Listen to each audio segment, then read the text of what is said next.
Telangana assembly సమావేశాలు live చూద్దాం. మన గౌరవ మంత్రివర్యులు ఉత్తమ్ కుమార్ రెడ్డి గారు చాలా క్లియర్గా ఎన్ని లక్షల కోట్లు ఖర్చు పెడితే పర్ ఎకర్ ఎంత కాస్ట్ పడ్డది ఈ ప్రభుత్వంలో, గతంలో మనం ఎన్ని వేల కోట్లు ఖర్చు పెడితే ఎన్ని ఎకరాలకు సాగునీరు అందించినాం, ఈ ప్రభుత్వం వచ్చిన తర్వాత మనము ఎంత అమౌంట్ ఖర్చు పెడితే పర్ ఎకర్ ఎంత కాస్ట్ పడ్డది చాలా క్లియర్గా ఇచ్చింది. అధ్యక్ష, నేను మీ ద్వారా గౌరవ ముఖ్యమంత్రి గారికి, మన మంత్రివర్యులు ఉత్తమ్ కుమార్ రెడ్డి గారికి ధన్యవాదాలు, అభినందనలు. తెలంగాణ ప్రజల పక్షాన ఈ ప్రాజెక్ట్స్ మీద తెలంగాణ ప్రజలకు పూర్తి అవగాహన, వాస్తవాలు తెలంగాణ ప్రజల్లో ఈ గత 10 సంవత్సరాల వల్ల గత 10 సంవత్సరాల లోపల ఈ ప్రభుత్వం చెప్పే మాటలకు చేతలకు ఏ విధంగా ఈ రాష్ట్రం అప్లపాలైంది, ఏ విధంగా ఈరోజు ప్రాజెక్టు పేరు మీద దోపిడీ జరిగిందనే విషయం చాలా ఎంత బ్రహ్మాండంగా ఈరోజు గత 10 ఏళ్లలో జరిగిన విషయాలని ఈరోజు మన ప్రజెంటేషన్, పవర్ పాయింట్ ప్రజెంటేషన్ బాగా ఇచ్చిన అధ్యక్ష. ఇది చాలా మంచిది, ఈ ప్రజలకు తెలవాల్సిన అవసరం కూడా ఉంది. ఎందుకంటే ముఖ్యమంత్రి గారు మంత్రివర్యులు చెప్పినట్టు కాళేశ్వరం అని చెప్పేది ఒక సినిమా, కాళేశ్వరం అంటే ఏదో అని చెప్పి ప్రజలలో ఒక అపోహలు కలిగించారు. కానీ ఆ లాస్ట్కు కాళేశ్వరం అనే ప్రాజెక్టు అది కేవలం కాంట్రాక్టర్ల కోసం దోపిడీ చేసింది, అది పేరు మీద దోపిడీ చేసింది తప్పితే నిజంగా అది రైతుల కోసం కొట్టిన ప్రాజెక్టు కాదు. 1 ఎకరా సాగునీరు రాలేదని చెప్పి ముఖ్యమంత్రి గారు స్వయాన మా అందరినీ మేడిగడ్డకి తీసుకుపోయి చూసి అక్కడ అధికారులు ప్రజెంటేషన్ ఇచ్చి తను మాట్లాడి మీడియా ద్వారా తెలంగాణ ప్రజలకు కూడా చెప్పారు అధ్యక్ష. అది ముమ్మాటికి నిజం అధ్యక్ష. కానీ ఇప్పుడు కూడా కనీసం వాళ్ళు చేసిన తప్పులు ఈ ప్రభుత్వం ఆల్రెడీ మన ఉత్తమ్ కుమార్ రెడ్డి గారు గత ఈ సమావేశంలో క్లారిటీ ఇచ్చారు అధ్యక్ష. బడ్జెట్లో నియరింగ్ కంప్లీషన్ ఏదైతే డబ్బులు ఖర్చు పెడితే మేము వెంటనే దాని రిజల్ట్స్ వచ్చి రైతులకు లాభం చేకూరుతుందో, పంటని నీళ్ళు ఇస్తామో వాటి మీదనే ఖర్చు పెడతాము, మిగతా వాటిని ఒక ప్రణాళికబద్ధంగా ముందుకు తీసుకుపోయి మిగతా ప్రాజెక్టులు కూడా కంప్లీట్ చేస్తామని చెప్పి ఏదైతే ఆలోచన చేసినరో అది చాలా మంచి ఆలోచన అధ్యక్ష. మీ దృష్టికి సరే, గతంలో ముఖ్యమంత్రి అయిన పొలిటికల్ బెనిఫిట్ కోసం, రాజకీయ ప్రయోజనాల కోసం తన మార్క్ ఉండాలని చెప్పి ప్రాణహిత చేవెళ్ళ పేరు మార్చి గ్రావిటీ ద్వారా వచ్చే తుమ్మిడెట్టుని కాదని కాళేశ్వరం పేరు పెట్టిన పేరు మార్చి మళ్ళీ ఆయన ఏదో తన ప్రతి విషయంలో సెక్రటరియట్ కానీ యాదాద్రి కానీ ఎక్కడైనా నా మార్క్ ఉండాలనుకుంటాడు ఆయన. కానీ డబ్బు వృధా అవుతుంది, కష్టాల్లో ఉన్న పేదోళ్ళు ఉన్నారు, చాలా రకాల ఇబ్బందులు ఉన్నాయి, ఈ ప్రజాధనం ఇంత దుర్వినియోగం చేయకూడదన్న ఆలోచన కంటే ఎక్కువ ఎంతసేపు తన గురించి మాట్లాడమే ఆయనకు ఎప్పుడు ఎక్కువ ఆనందం. ఈ పత్రికలు, పేపర్ల అడ్వర్టైజ్మెంట్లు ఇదే ఎక్కువ అధ్యక్ష. అంటే హంగామా, దాన్ని ఏమంటారు తెలుగులో, ఆర్భాటం. అరే ఆర్భాటం అంటే ఎట్లా అంటే మామూలుగా అయితే ఎవరైనా చూస్తే కూడా ఈ తెలంగాణ రాష్ట్రంలో ఏదో అద్భుతాలు జరిగిపోయినాయి అన్నట్టు చూపించిన అధ్యక్ష. అప్పులు చేసినాం అంటే ఎందుకంటే అప్పులు చేసి మేము ఏం చేసినాం ఊరికనే అన్నాడు. అప్పులు చేయాల్సిన అవసరం లేదు అధ్యక్ష. అప్పులు ఎప్పుడు చేస్తారంటే తప్పనిసరి పరిస్థితుల్లో అప్పులు చేయాలి తప్పితే అనవసరంగా ప్రాజెక్టుల పేరు మీద అప్పులు చేసి మిగులు బడ్జెట్ ఉన్న రాష్ట్రాన్ని అప్పుల పాలు చేసిన అధ్యక్ష. అది బాధ మా అందరికీ. గత అసెంబ్లీ సమావేశాల్లో మన హరీష్ రావు గారు ఉన్నారు, నేను అటుపక్క నుంచి మాట్లాడినా కాళేశ్వరం వద్దు అని చెప్పిన సార్ నేను 2018లో. ఈ యాదాద్రి పవర్ ప్లాంట్ కట్టొద్దు అని చెప్పిన సార్ నేను. అప్పు తీసుకొచ్చి కట్టకండి, బయట హైరేజ్కి ఇంట్రెస్ట్ తీసుకొచ్చి మనం అని చెప్పి అయినా వినలేదు అధ్యక్ష. ఇప్పుడు ఈరోజు ఈ కాంగ్రెస్ పార్టీ ప్రభుత్వం వచ్చిన తర్వాత వాళ్ళు ఇంత తొందరపడుతున్నారంటే సమయం ఉంది, 5 ఏళ్ల పాటు ప్రజలు తీర్పిచ్చిండ్రు. తప్పకుండా కాంగ్రెస్ పార్టీ మా ముఖ్యమంత్రి గారి ఆధ్వర్యంలో మంచి టీం ఉన్నది అధ్యక్ష, కమిట్మెంట్ ఉన్నది, ఆలోచన ఉంది, ఈ రాష్ట్రాన్ని మంచిగా చేయాలన్న ఆలోచనతోటి ముందు పోతున్నాం. హరీష్ రావు గారికి బాధ అనిపిస్తుండొచ్చు, కానీ గతంలో మీరు సరే మీ నిర్ణయమా అది కేసీఆర్ గారి నిర్ణయమా తెలంగాణ ప్రజలందరికీ తెలుసు. ఆ రోజు ఆనాడు ముఖ్యమంత్రి ఎదురుగా గట్టిగా మాట్లాడే ధైర్యము మంత్రులకు, ఎంపీలకు, ఎమ్మెల్యేలకు, అధికారులకు లేదు అధ్యక్ష. అది వాస్తవం, వాళ్ళు ఒప్పుకోవాలి, గుండె మీద చేసుకొని.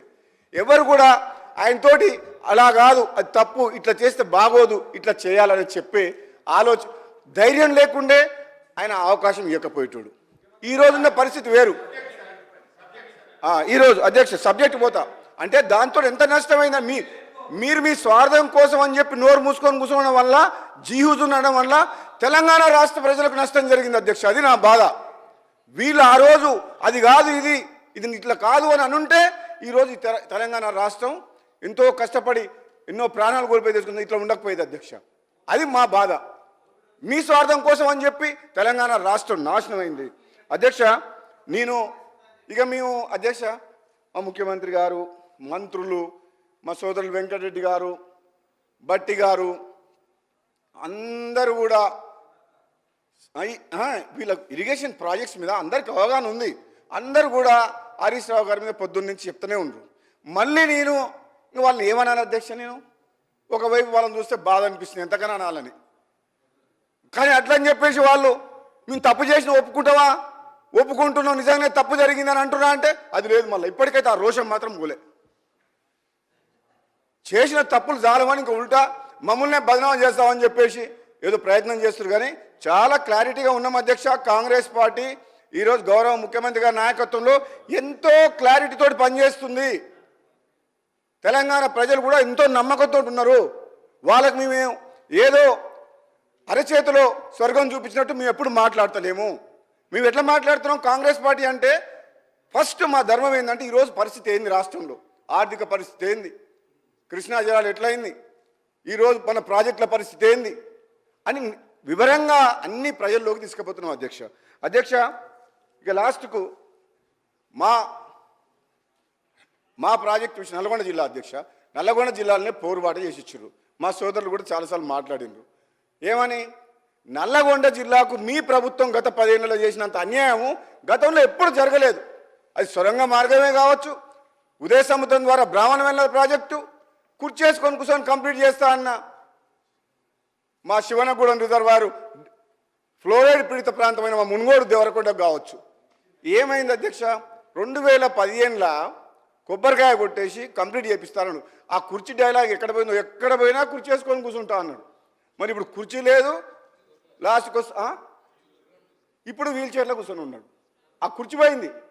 ఎంతమందిని కుర్చీ ఎక్కడవో కుర్చీ వేసుకొని కూర్చుంటా అంటే పబ్లిక్ ఏమనుకున్నారంటే నిజంగానే కుర్చీ వేసుకొని కూర్చొని కంప్లీట్ చేస్తారని చెప్పి పబ్లిక్ నమ్మిండ్రు. కానీ కుర్చీ లేదు, టేబుల్ లేదు, బెంచ్ లేదు, ఏమీ లేదు అధ్యక్ష. ఒక్క పని కూడా కాలేదు. మీకు ఒక్క విషయం చెప్తా అధ్యక్ష, ఎక్కువ సమయం తీసుకోను నేను. అధ్యక్ష, మేము గతంలో నల్లగొండ జిల్లా SLBC సొరంగ మార్గం ద్వారా మా AMRP నల్గొండ జిల్లా రైతాంగానికి నేను రాకముందుకే పుట్టంగండి లిఫ్ట్ ఇరిగేషన్ స్కీమ్ అని నాగార్జున సార్ ఫోర్షోర్ నుంచి తీసుకొని first lift irrigation scheme south east ఏషియాలో స్టార్ట్ చేసినాం అధ్యక్ష. సక్సెస్ఫుల్గా రన్ అయింది. సరే, అది అప్పుడు ఎట్లా సక్సెస్ అవుతుందో లిఫ్ట్ ఇరిగేషన్ ఫస్ట్ అని చెప్పి సొరంగ మార్గం 2005లోనే వైఎస్ రాజశేఖర రెడ్డి గారు అప్పుడు సొరంగ మార్గం ద్వారా వాటర్ తీసుకురావాలని చెప్పి శ్రీశైలం ఫోర్షోర్ నుంచి అని చెప్పి డిసైడ్ చేసి టెండర్లు కూడా పిలిచిండు. ఆ తర్వాత కొన్ని రోజుల తర్వాత లిఫ్ట్ సక్సెస్ అయిన తర్వాత ఏం డిసైడ్ చేసిందంటే మా జానారెడ్డి గారు అప్పటి నాయకులు, సీనియర్ నాయకులు, జిల్లా నాయకులు ఇట్లా ఈ లిఫ్ట్ ఇరిగేషన్ బాగా పనిచేస్తుంది కదా, ఈ సొరంగం ద్వారా వచ్చే వాటర్ని 2 లిఫ్ట్ల ద్వారా 2 స్టేజెస్లో డిండికి తీసుకుపోయి ఈ ఫ్లోరైడ్ ఎఫెక్టెడ్ ఏరియా అయిన దేవరకొండకు మునుగోడు నియోజకవర్గానికి 4 లక్షల ఎకరాలకు సాగునీరు ఇవ్వాలని అప్పుడు డిసైడ్ చేసింది అధ్యక్ష.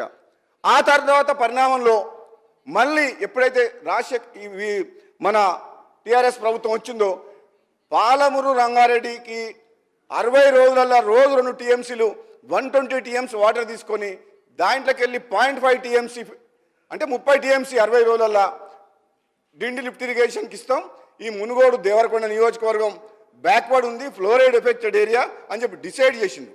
బాధ ఏంటంటే అధ్యక్ష, లాస్ట్కు మీకు 2 నిమిషాలు బాధ ఏంటంటే మన హరీష్ రావు గారు ఏం చేసినా నాకు తెలియదు, కానీ ఆ కాళేశ్వరం మీద చూపించిన శ్రద్ధ మరి మా ప్రాంతం మీద ఎందుకో వివక్ష నాకు అర్థం కాలేదు. మరి అప్పుడు చాలామంది టీఆర్ఎస్ ఎమ్మెల్యేలు బ్రహ్మాండంగా గెలిచిండ్రు, కానీ ఇక్కడ మాత్రం ఏ ఒక్క ప్రాజెక్టు మీద కేవలం మూసీ ప్రాజెక్టు మీద ఒక 300 కోట్లు ఖర్చు పెడితే ఒక 5 నియోజకవర్గాలకు లక్షల ఎకరాలకు సాగునీరు వచ్చేది. అది వేస్ట్గా పోతుంది. అది మంచినీళ్ళు కూడా కావు. ఒక 300 కోట్లు అది కూడా ఇవ్వలేదు. మాకు లక్ష ఎకరాలకు సాగునీరు నుంచే మా బ్రాహ్మణవేల ప్రాజెక్టుకి ఇవ్వమని చెప్తే హరీష్ రావు గారిని గత సభలో అంతకుముందుకు వెంకటరెడ్డి గారు అడిగినా రాజకీయ కోణంలో ఆలోచించారు. ఇది వైఎస్ రాజశేఖర రెడ్డి గారు కాంగ్రెస్ ప్రభుత్వం స్టార్ట్ చేసిన ప్రాజెక్టు. ఈ ప్రాజెక్టు కంప్లీట్ చేస్తే నకరికల్ మున్గోడు నల్గొండకు వస్తే వీళ్ళ అన్నదమ్ములకు పేరు వస్తుందని చెప్పి ఉత్తమ్ కుమార్ రెడ్డి గారు ఉన్నారు ఇక్కడ. 80% కంప్లీట్ అయింది అధ్యక్ష. 2014 నాటికి కంప్లీట్ చేయలేదు. అది ఈ 10 ఇయర్స్లో కూడా కంప్లీట్ చేయలేదు. ఇప్పటికి కూడా ఇంకా రైతులకు నీళ్ళు ఇస్తలేరు. 80% అయిన ప్రాజెక్టు కూడా. ఇక మూడోది, అన్నిటికంటే గొప్ప విషయం, ఈ ప్రాజెక్టులు కాంట్రాక్టర్ల కోసమా రైతుల కోసమా అని ఒక్కసారి ఆలోచన చేస్తే అధ్యక్ష, మా డిండి లిఫ్ట్ ఇరిగేషన్లో 7 ప్యాకేజీల కింద మా మునుగోడు దేవరకొండకు 6,000 కోట్ల రూపాయలు అడ్మినిస్ట్రేటివ్ శాంక్షన్ ఇచ్చి 7 ప్యాకేజీలకి ఇట్లా టెండర్లు పిలిచిండ్రు. కాంట్రాక్టర్లు వచ్చిండ్రు. జనరల్గా టెండర్లు పిలిచి అగ్రిమెంట్ అయ్యే లోపల 90% ల్యాండ్ ఎక్విజిషన్ అయ్యి ఉంటే R&R కంప్లీట్ చేసి ఉంటే కాంట్రాక్టర్లు పని చేసుకోగలుగుతారు. ల్యాండ్ ఎక్విజిషన్ లేదు, R&R లేదు.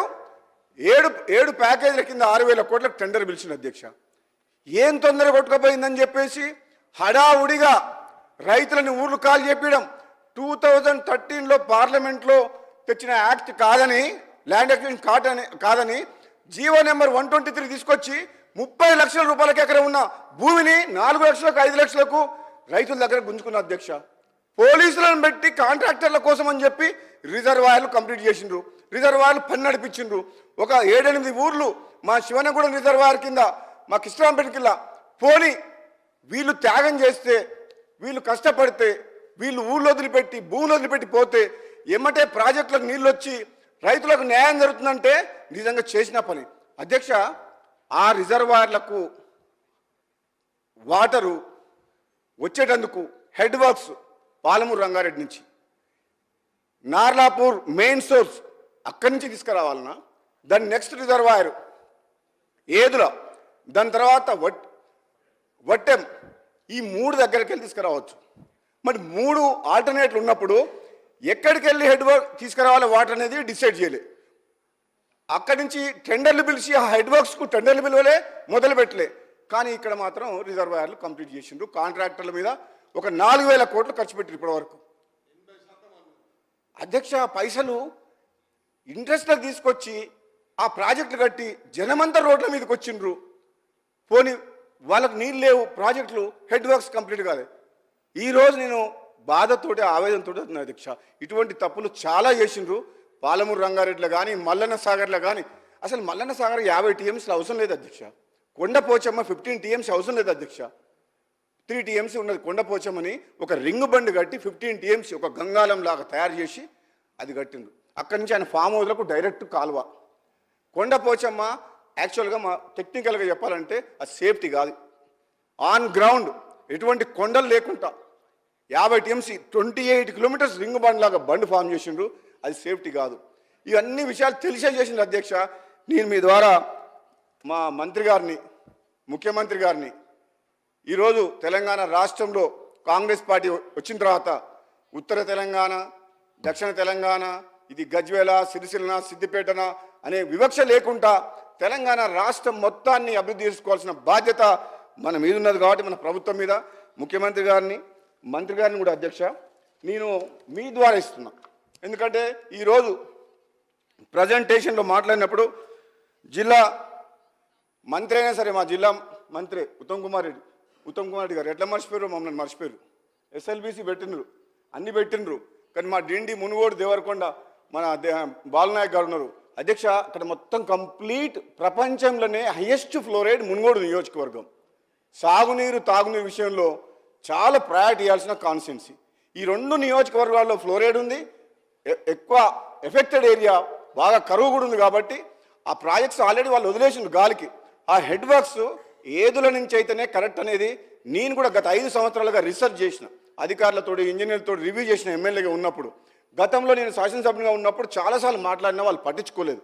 కనీసం డిసైడ్ చేయలేదు, టెండర్లు పిలవలే.